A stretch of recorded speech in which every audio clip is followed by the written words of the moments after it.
నమస్తే, welcome to Suman TV. నేను విష్ణు. ప్రస్తుతంతో పాటు ప్రముఖ చార్టెడ్ అకౌంటెంట్ వెంగళశెట్టి అనిల్ కుమార్ గారు ఉన్నారు. వారితో మాట్లాడదాం. సార్ నమస్తే. అనిల్ గారు నమస్తే అండి. సార్ అనిల్ గారు, మీలాంటి ఫైనాన్షియల్ ఎక్స్పర్ట్స్తో నేను రెగ్యులర్ ఇంటర్వ్యూ చేస్తుంటాను కదా.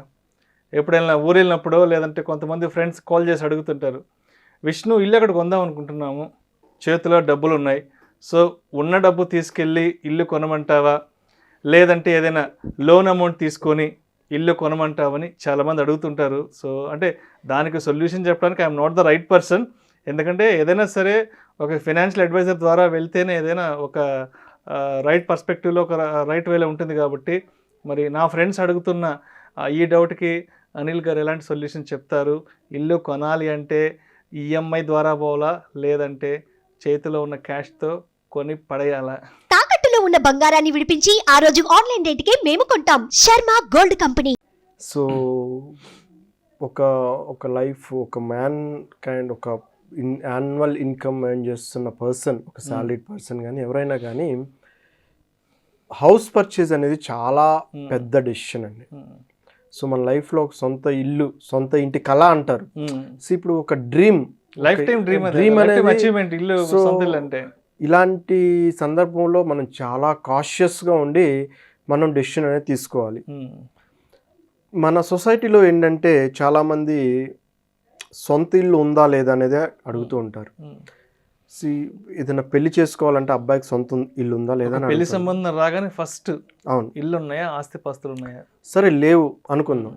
పెళ్లి చేసుకున్న తర్వాత కూడా వచ్చిన పార్ట్నర్ మనం సొంత ఇల్లు కట్టుకోవాలి, సొంత ఇల్లు కొనుక్కోవాలి. మా బంధువులు అడుగుతున్నారు, మా ఫ్రెండ్స్ అడుగుతున్నారు మీకు సొంత ఇల్లు లేదా అని. సో ఈ చుట్టూతో ఉండే సర్కమ్స్టాన్సెస్ ప్రెషర్ ఎక్కువ ఉండిద్దండి. సో ఈ ప్రెషర్ కోసం మనం ఎప్పుడు కూడా డెసిషన్ అనేది తీసుకోకూడదు. ఎందుకంటే చాలామంది చేసే మిస్టేక్ ఈ సర్కమ్స్టాన్షియల్ ప్రెషర్ వల్ల హోమ్ లోన్కి అనేది వెళ్ళిపోతూ ఉంటారు. అక్కడ మన సిచ్యువేషన్ ప్రాపర్గా, మన ఫినాన్షియల్ సిచ్యువేషన్ అనేది ప్రాపర్గా అనాలిసిస్ చేసుకున్న తర్వాత ఒక డెసిషన్ అనేది తీసుకోవాలి.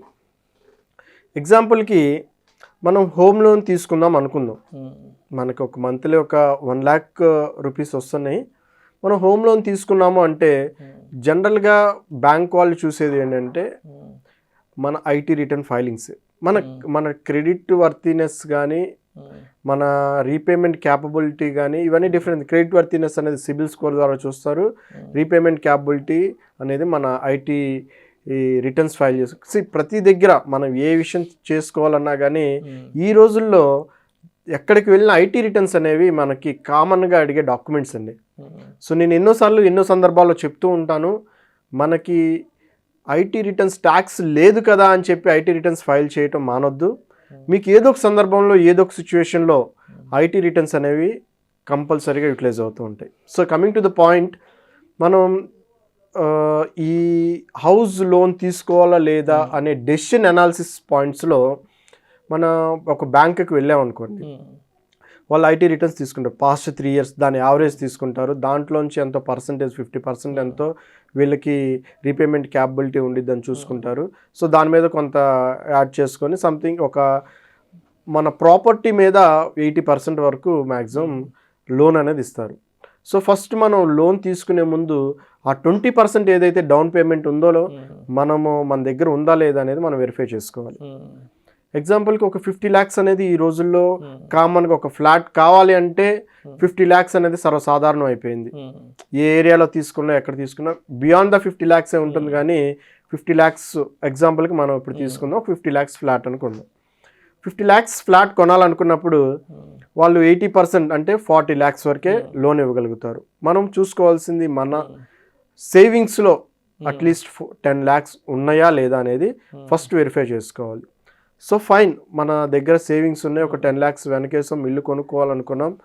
మనం ఇంకా ఆలోచించాల్సింది ఏంటంటే 50 lakhs ఫ్లాట్ కొన్నప్పుడు దాని మీద జిఎస్టీ యాడ్ చేస్తారు, దాని మీద రిజిస్ట్రేషన్ ఛార్జెస్ యాడ్ చేస్తారు. ఇవి ఆల్మోస్ట్ 4 to 5 lakhs ఈజీగా అయిపోతుంది. సో మనం డెసిషన్ తీసుకునేటప్పుడు ఈ పాయింట్స్ ఆలోచించాం. కొనాలనే మోటోతోటే ఉంటాం, కానీ మనం అనాలిసిస్ చేసుకునే పాయింట్స్లో కన్సిడర్ చేయాల్సింది రిజిస్ట్రేషన్ ఛార్జెస్ ఎంత అవుతున్నాయి, జిఎస్టీ ఎంత అవుతుంది.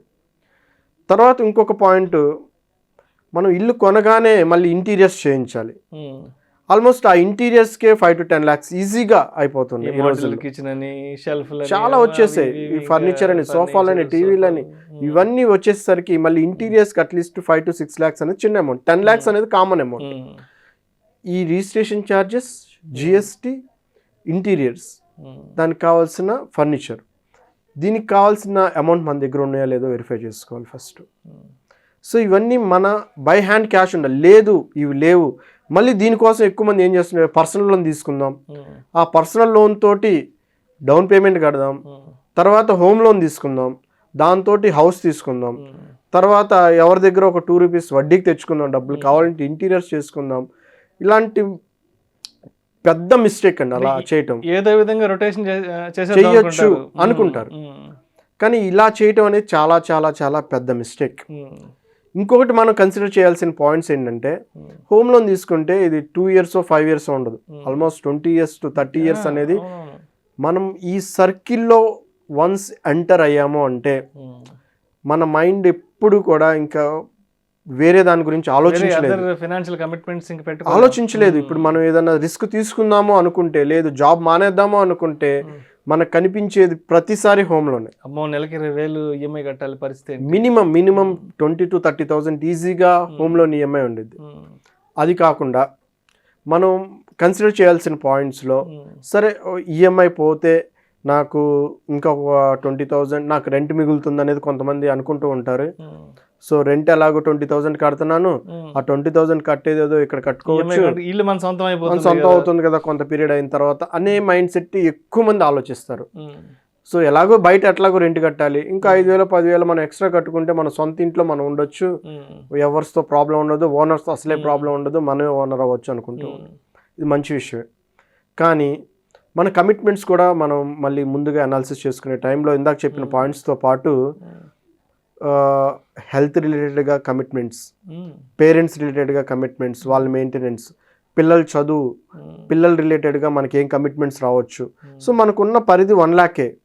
ఈ 1 lakh ఈరోజు పాయింట్ ఆఫ్ వ్యూలో ఆలోచించి నాకు ఈరోజు 20,000 30,000 కదా ఈఎంఐ అవుతుందని ఆలోచించుకోవడం కంటే, కమింగ్ 20 yearsలో నేను ఎంతవరకు నా ఫైనాన్షియల్ కమిట్మెంట్ ఉండొచ్చు, కమింగ్ 20 years to 30 years మనం ఆలోచించి మనం ఆ డెసిషన్ అనేది తీసుకోవాలి. సో జనరల్గా మనకి గనక మన ఈఎంఐస్ ఎలా ఉండాలి అంటే, ఒక 1 lakh ఉందంటే 30% అనేది మాత్రమే మీ ఈఎంఐస్ ఉండాలి. అదే కంఫర్టబుల్ జోన్. 30%కి మించి 40% 50%లో ఉన్నాము అంటే అది కొంచెం రెడ్ జోన్లోకి వెళ్ళిపోతున్నట్లు. సో మనం ఆలోచించుకోవాలి, మనం ఈ లోన్స్ వల్ల ప్రశాంతంగా ఉంటున్నామా లేదా. సో ఇన్ని లోన్స్ తీసుకొని, ఇన్ని కమిట్మెంట్స్ పెట్టుకొని మంచి ఇల్లు తీసుకున్నాము, లోన్స్ కోసం మనశ్శాంతిగా లేకపోతే మనం ఇల్లు తీసుకొని ఏం ఉపయోగం అండి. సో చూసే వాళ్ళందరూ అబ్బా మంచి ఇల్లు తీసుకున్నారా, ఒక ఇంటివాడు అయ్యావు అనుకుంటారు. చూసే వాళ్ళంతా హ్యాపీగానే ఉంటారు, మనల్ని పొగుడుతారు. కానీ అల్టిమేట్గా మంత్ తిరిగే కొంది, మంత్ ఈజీగా రొటేట్ అయిపోతూ ఉంటుంది. మంత్ తిరిగే కొంది మనం కట్టే ఈఎంఐ మనకి చాలా చాలా బర్డెన్ఫుల్గా అయిపోయింది అనుకోండి, మనశ్శాంతిగా ఉండలేం. ఎంత లగ్జూరియస్గా మనం ఇంటీరియర్స్ చేయించుకున్నా మనం ప్రశాంతంగా లేకపోతే, ఆ ఇంట్లో ఉన్నప్పుడు మనం హ్యాపీనెస్గా లేకపోతే మనం తీసుకొని ఉపయోగం ఏంటి? ఎన్ని కోట్లు పెట్టి బంగ్లాల విల్లాలు కొన్నా ప్రయోజనం లేదు. ఇంకొక విషయం ఆలోచించాల్సింది ఏంటంటే, చాలామంది ఇల్లు తీసుకునేటప్పుడు ఈఎంఐ తీసుకొని, లోన్లో తీసుకొని ఇల్లు తీసుకొని దాన్ని రెంట్కి ఇద్దాం అనుకుంటారు. లేదు మనం ఒక 4 సంవత్సరాలు ఉందాం, తర్వాత రెంట్కి ఇద్దాం, రెంట్ వస్తే అదే ఈఎంఐ అయిపోతుంది కదా అని ఫీల్ అవుతూ ఉంటారు. రెంట్ పాయింట్ ఆఫ్ వ్యూలో తీసుకొని ఈఎంఐ లోన్ తీసుకోవడం అనేది అసలు కరెక్ట్ డెసిషన్ కాదు. ఎందుకంటే రెంట్ వచ్చే ఈల్డ్ అనేది రేపొద్దున మళ్ళీ మన క్యాపిటల్ అప్రిసియేషన్కి కూడా వీలవదు. సో మనం అట్లీస్ట్ 15 to 20 years ఆ ఇంట్లో ఉంటాము కంపల్సరీగా. సో ఆ ఇల్లుని మనం ఓన్ చేసుకోగలము అనుకున్నప్పుడు మాత్రమే హోమ్ తీసుకోవాలని ముందు డిసైడ్ అవ్వాలి ఫస్ట్, తర్వాత లోన్ తీసుకోవాలని డిసైడ్ అవ్వాలి. లేదు మనం ఇట్లా ఈ టెంపరీ కోసము, వాళ్ళ కోసమో వీళ్ళ కోసమో గనక హోమ్ లోన్ తీసుకోగలిగినట్లయితే మనము ప్రెషర్ అనేది సైకలాజికల్గా ఎఫెక్ట్ చేస్తూ ఉండిద్ది, మనం హ్యాపీగా ఉండలేం. లేదు జాబ్ నచ్చలేదు అనుకుందాం, ఈ జాబ్ చేస్తున్న ఒక 1 lakh శాలరీ వస్తుంది, నచ్చలేదు, నేను ఇంకొక జాబ్కి వెళ్ళాలి, లేదు ఏదైనా ఇష్యూ అయింది కంపెనీలో, నేను ఇంకొక జాబ్కి వెళ్ళాలి, నాకు నచ్చట్లేదు, వెళ్ళాలి అంటే కొంత టైం పీరియడ్ పట్టవచ్చు, మంచి జాబ్ రాకపోవచ్చు వెంటనే. కానీ మనకి నచ్చకపోయినా ప్రెషరైజ్డ్గా మనం జాబ్ చేస్తాం. ఎందుకు? మనకి వెనక హోమ్ లోన్ కనిపిస్తూ ఉంటుంది. సో మనల్ని లీడ్ చేస్తుంది మన లైఫ్ని. ఇప్పుడు మనం ఎవరినైనా లీడ్ చేయాలి, మన ఫైనాన్షియల్ స్టేటస్ని మనం లీడ్ చేయాలి, కానీ మనల్ని ఇంకొకళ్ళు లీడ్ చేయటం అంటే ఇన్ ద సెన్స్ మనం వాళ్ళ కంట్రోల్లోకి వెళ్ళిపోయాం, ఒక లోన్ కంట్రోల్లోకి వెళ్ళిపోయాం. మనం ఏం చేద్దాం అనుకున్నా ఏం చేయలేకపోతున్నాం, దేనికోసం? ఒక లోన్ కమిట్మెంట్ తీసుకోవటం వల్ల. సో ఈ విషయాలు ముందు ప్రాపర్గా అనాలిసిస్ చేసుకోండి. నా సజెషన్ ఏంటంటే, ఇప్పుడు అట్లీస్ట్ ఒక 40 lakhs ఇందాక మాట్లాడుకున్న ఎగ్జాంపుల్లో 40 lakhs కనుక ఈఎంఐ తీసుకున్నాము అంటే 40 lakhs ఇంట్రెస్ట్ పే చేయాల్సి వస్తుంది. ఆల్మోస్ట్ 80 lakhs మనం over a period of time pay చేస్తూ ఉన్నాం 80 lakhs అమౌంట్ని. అదే కాకుండా మనం ఏం చేయాలంటే, ఇనీషియల్ ఒకవేళ ఇవన్నీ ఫ్యాక్టర్స్ నేను కన్సిడర్ చేసుకున్నాను, ఇవన్నీ కంఫర్టబుల్ జోన్లోనే పెట్టుకోగలిగాను, నాకు ఆ ఇన్కమ్ వస్తుంది అన్నప్పుడు మీరు ఒక రిజర్వ్ ఫండ్ ఏర్పాటు చేసుకోండి. అట్లీస్ట్ ఇప్పుడు 40 lakhs, ఒక 4,000 to 5,000 మంత్లీ ఒక మ్యూచువల్ ఫండ్స్లోనో ఎస్ఐపిలోనో ఇన్వెస్ట్ చేసుకోండి. అది over a period of time మీరు 20 years 30 years కనుక ఆ ఇన్వెస్ట్మెంట్ చేసుకోగలిగితే మీరు ఎంతైతే 40 lakhs ఇంట్రెస్ట్ కట్టారో అదంతా ఈ ఇన్వెస్ట్మెంట్ ఏదైతే ఉందో అది 50-60 lakhs అయిపోయే ఛాన్సెస్ ఉన్నాయి. సో మీరు ఇంట్రెస్ట్ ఫ్రీ తోటి లోన్ తీసుకున్నట్టుగా అయిపోతుంది అనమాట. సో ముందు ఆ రిజర్వ్ ఫండ్ అనేది ఏర్పాటు చేసుకోండి. ఇన్వెస్ట్మెంట్ ఒకటి ఏర్పాటు చేసుకోవడం, ఒక 1 year పాటు ఒకవేళ నాకు ఏ ఇన్కమ్ లేదు, నాకు జాబ్ లేదు, 1 year పాటు కనుక నేను ఏ ఇన్కమ్ లేకపోతే ఇప్పుడు ఒక కమిట్మెంట్ కోసం 5 lakhs, ఒక 50,000 మంత్లీ ఈఎంఐస్ ఉందని ఒక 6 lakhs తీసి ఫిక్స్డ్ డిపాజిట్ చేసేయండి. ఒక 12 months వరకు మీకు ఒక బఫర్ టైం ఉండిద్ది, మీరు ప్రశాంతంగా ఇంకొకటి చేయడానికి అవకాశం ఉండిద్ది. సో అప్పుడు మీరు రిలాక్స్డ్గా ఉంటారు. ఒకవేళ ఏదైనా సడన్గా ఏదైనా ఫంక్షన్ వచ్చింది, సో మీరు మీ ఇన్కమ్లోంచి పెట్టాల్సి వచ్చింది, అప్పుడు ఈఎంఐస్కి డబ్బులు లేవు, అప్పుడు మీరు రిజర్వ్ ఫండ్లోంచి తీసుకొని పెట్టుకోండి. మీరు కంఫర్టబుల్ లైఫ్ లీడ్ చేయడానికి ఛాన్సెస్ ఉంటాయి. అంతేగాని ఈ సర్కిల్లో పడిపోయే ముందు చాలా కాషియస్గా ఉండండి. ఇంకోటి ఏంటంటే ఇంట్రెస్ట్ రేట్ అండి. సో హౌస్ లోన్లో ఇంట్రెస్ట్ రేట్ అనేది మేబీ అది సెక్యూర్డ్ లోన్ కాబట్టి తక్కువే ఉండొచ్చు, కానీ 0.1% to 0.5% మనకు తగ్గినా కానీ అది హ్యూజ్ ల్యాక్స్ ఆఫ్ రూపీస్లో మనకి డిఫరెన్స్ వస్తుంది. సో మీరు తీసుకునేటప్పుడు కంపేర్ చేసుకునేటప్పుడు ఆ ఏజెంట్ వచ్చినప్పుడు వాళ్ళు ప్రెజర్ చేశారు కదా అనేది కాకుండా మీరు 1-4 బ్యాంక్స్లో ఎంక్వైరీ చేయండి, లాగిన్ చేయించొద్దు. ఫైల్ లాగిన్ చేసామంటే మళ్ళీ మాది సిబిల్లో రిఫ్లెక్ట్ అవుతుంది. సో ముందు ఒక 4 బ్యాంక్స్లో ఎంక్వైరీ చేయండి, మీ సిబిల్ రిపోర్ట్ ప్రకారం వాళ్ళు ఎంతవరకు ఎలిజిబిలిటీ ఇస్తారు, ఎంత రేట్ ఆఫ్ ఇంట్రెస్ట్ తక్కువగా ఇవ్వగలుగుతారు, మ్యాక్సిమం బెనిఫిట్ ఎంత చేయగలుగుతారో కంపేర్ చేసుకోండి. దీనికి కాను ప్రాసెసింగ్ ఛార్జెస్ ఎవరు తక్కువ ఇస్తారు. అనాలిసిస్ చేసుకోవడం వల్ల ఇబ్బంది లేదు. మనం ఎవరో వచ్చారు, మనకు తెలిసిన వాళ్ళు వచ్చారు, మన బ్యాంక్ ఏజెంట్ వచ్చారు, మీకు ఇప్పించేస్తానంటున్నారు, ప్రాసెస్ వాళ్ళు ఎంతసేపటికి తొందర పెడుతూ ఉంటారు, వాళ్ళ టార్గెట్స్ వాళ్ళకు ఉంటాయి, కానీ అల్టిమేట్గా సఫర్ అయ్యేది మనమే. సో 1-4 సార్లు ఆలోచించి ఏ బ్యాంక్ తక్కువ రేట్ ఇవ్వగలదు, 0.1% తగ్గినా అది at the end of the loan పీరియడ్లో మీకు చాలా బెనిఫిట్ అవుతుంది, ల్యాక్స్ ఆఫ్ రూపీస్లో తగ్గే అవకాశాలు ఉంటాయి. సో రేట్ ఆఫ్ ఇంట్రెస్ట్ చూసింగ్లో కూడా మీరు ప్రాపర్గా అనాలిసిస్ చేసుకోండి. సిబిల్ స్కోర్ అనేది ఇక్కడ క్రూషియల్ అండి మన రేట్ ఆఫ్ ఇంట్రెస్ట్ ఇచ్చేటప్పుడు. సో మీ సిబిల్ స్కోరు ప్రాపర్గా ఉంటే తక్కువ రేట్ ఆఫ్ ఇంట్రెస్ట్లో మీకు వడ్డీ వచ్చే ఛాన్సెస్ ఉన్నాయి. సార్ ఇప్పుడు సిబిల్ స్కోర్ ఎలా ప్రాపర్గా ఉంటుంది, లేదు ఏవో కొంత డ్యామేజ్ అయింది సిబిల్ స్కోరు, మనం ఏం చేయొచ్చు అంటే ఫస్ట్ అసలు సిబిల్ స్కోర్ ప్రాపర్గా ఉండాలంటే లోన్ రీపేమెంట్ అనేది విత్ ఇన్ టైంలో జరగాలి. సో ఇప్పుడు లోన్ రీపేమెంట్ జరగట్లేదు, ఇప్పుడు దాన్ని కరెక్ట్ చేయాలి అంటే అట్లీస్ట్ ఒక క్రెడిట్ కార్డ్ తీసుకోండి. క్రెడిట్ కార్డ్ అనేది ఒక లోనే, మీరు దాన్ని యూటిలైజ్ చేయండి. పెద్ద వాటికి యూటిలైజ్ చేయొద్దు. కరెంట్ బిల్ కట్టుకోవచ్చు, బేసిక్ ఎమ్యూనిటీస్, వాటర్ బిల్ కట్టుకోవచ్చు, ఇంకా అదర్ క్రెడిట్ కార్డ్ నుంచి పేమెంట్ యూటిలిటీ బిల్స్ అనేవి కట్టుకోవచ్చు, మళ్ళీ రీపేమెంట్ చేయొచ్చు. అప్పుడు అనేది మీ ట్రాక్ అనేది ప్రాపర్గా కంటిన్యూ అవుతుంది. సో అది అమౌంట్తో డిపెండ్ అవ్వకుండా నంబర్ ఆఫ్ పేమెంట్స్ తోటి మీ ట్రాక్ అనేది ప్రాపర్ అవుతుంది. ఎప్పుడైతే సిబిల్ స్కోర్ ప్రాపర్ అవుతుందో మీకు రేట్ ఆఫ్ ఇంట్రెస్ట్ తగ్గిపోతుంది. ఎప్పుడైతే రేట్ ఆఫ్ ఇంట్రెస్ట్ తగ్గుతుందో మీకు కట్టాల్సిన అమౌంట్ తగ్గిపోతుంది. అది huge difference at the end of the ఇయర్లో హ్యూజ్ డిఫరెన్స్ మనకి వస్తుందన్నమాట. ఇంకొకటి సార్, ఇప్పుడు మధ్యలో హోమ్ లోన్ తీసుకున్నాను, నాకు ఇంకొక ప్లాట్ ఏదో అమ్ముకున్నాను, ఒక 20 lakhs వచ్చాయి. ఇప్పుడు ఆ 20 lakhsని హోమ్ లోన్ కట్టేసుకుంటే బెటరా, కట్టకపోతే అవును. బెటరా అనేది కూడా చాలా మందిలో ఉంటుంది. అది ఏది బెటర్ అనేది ఎవరు చెప్పలేరండి, మన మైండ్ సెట్ని బట్టి ఉండిద్ది. సో నాకు మీరు అన్నట్లుగా నాకు ఈఎంఐ ఉండకూడదు, నేను ప్రశాంతంగా ఉండాలి అనుకుంటే మీరు లోన్ కట్టేసుకోండి.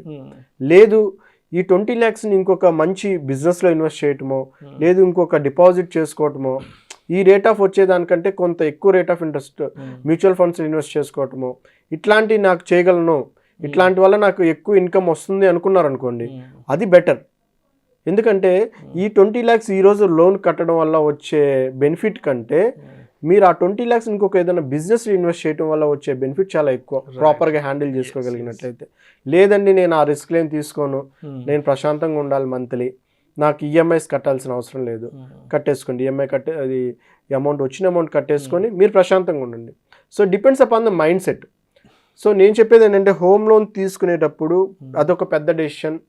కంపారిటివ్గా వాళ్ళు ఏదో తీసుకుంటున్నారు వీళ్ళు ఏదో తీసుకుంటున్నారు అని కాకుండా మీరు ఫైనాన్షియల్లీ క్యాపబుల్లా కాదా, ఈ కమిట్మెంట్స్ అనేవి మీరు కన్సిడర్ చేస్తున్నారా లేదా, ఈఎంఐస్తో పాటు మీ ఎడ్యుకేషనల్ ఫీజెస్ కానీ ఫ్యూచర్ మెడికల్ ఎక్స్పెన్సెస్ కానీ ఇవన్నీ క్యాలిక్యులేట్ అవుతున్నాయా లేదా అనేది ప్రాపర్గా చూసుకోవాలి.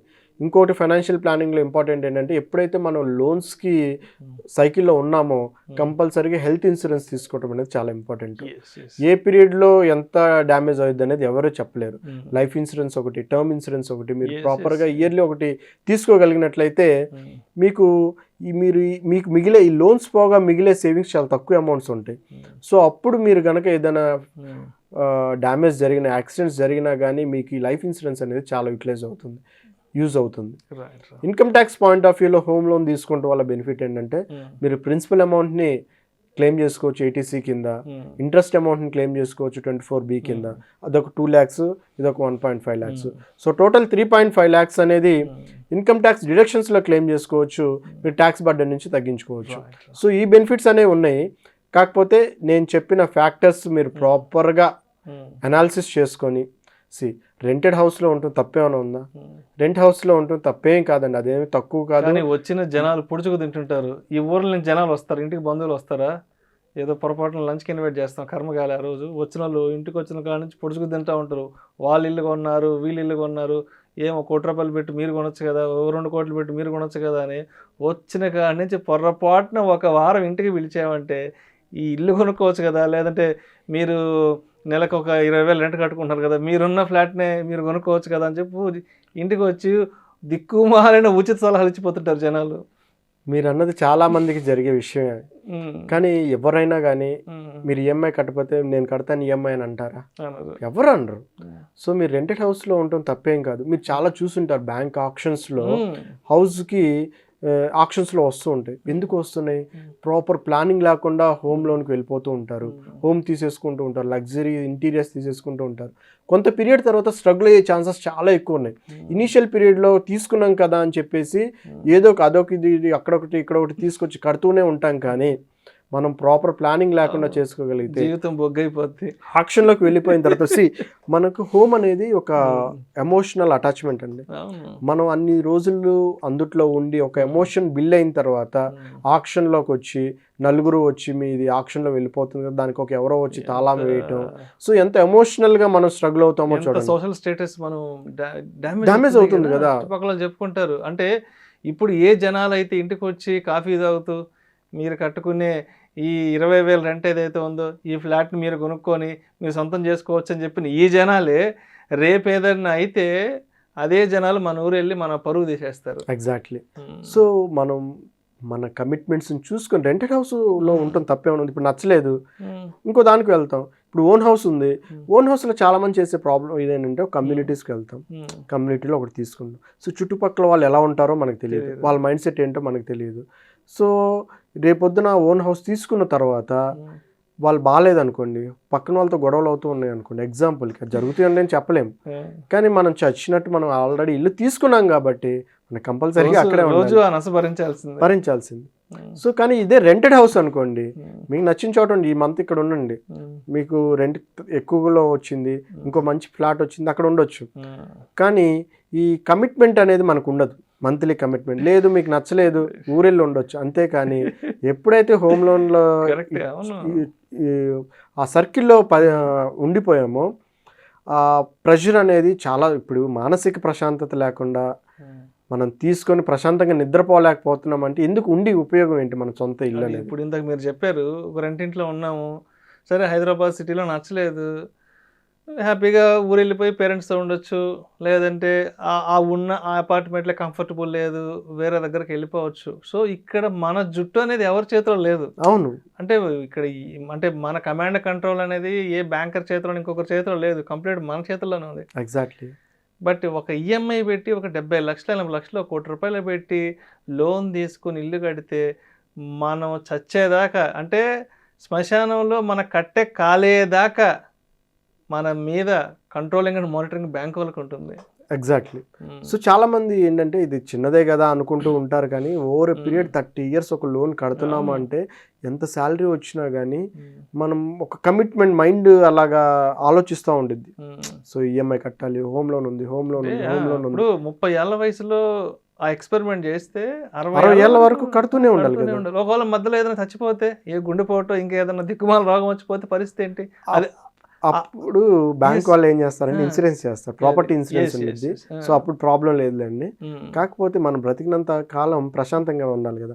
నేను హోమ్ లోన్ తీసుకోవద్దని చెప్పట్లేదు, తీసుకోండి. కాకపోతే మన ఫినాన్షియల్ క్యాపబిలిటీ, కమిట్మెంట్స్, మన ఈఎంఐ ఎంత అమౌంట్ కంఫర్టబుల్ జోన్లో ఉన్నామా లేదో చూసుకొని తీసుకుంటే మనకి ఇప్పుడు 50 లక్షలు ఎవరు ఇస్తారండి ఊరికి ఇల్లు కొనుక్కోవడానికి? కానీ హోమ్ లోన్ అయితే ఇస్తారు, ఆ అమౌంట్ హోమ్ కోసం ఇస్తారు, అది మంచి విషయమే. కానీ అది ఎంత మంచి విషయమో దానికి రీపేమెంట్ క్యాపబిలిటీ కూడా చూసుకొని తీసుకోవడం అనేది preferable. Thank you so much Anil గారు. థ్యాంక్ యూ అండి. లోన్ తీసుకొని ఇల్లు కొనాలా, లేదంటే చేతిలో డబ్బులు ఉంటే తీసుకెళ్ళి ఇల్లు కొనుక్కోవాలనే అంశం గురించి చాలా క్రిస్టల్ క్లియర్గా చాలా మంచి బెస్ట్ ఎగ్జాంపుల్స్తో మీ విశ్లేషణ తెలియజేసి thank you so much sir. నమస్తే.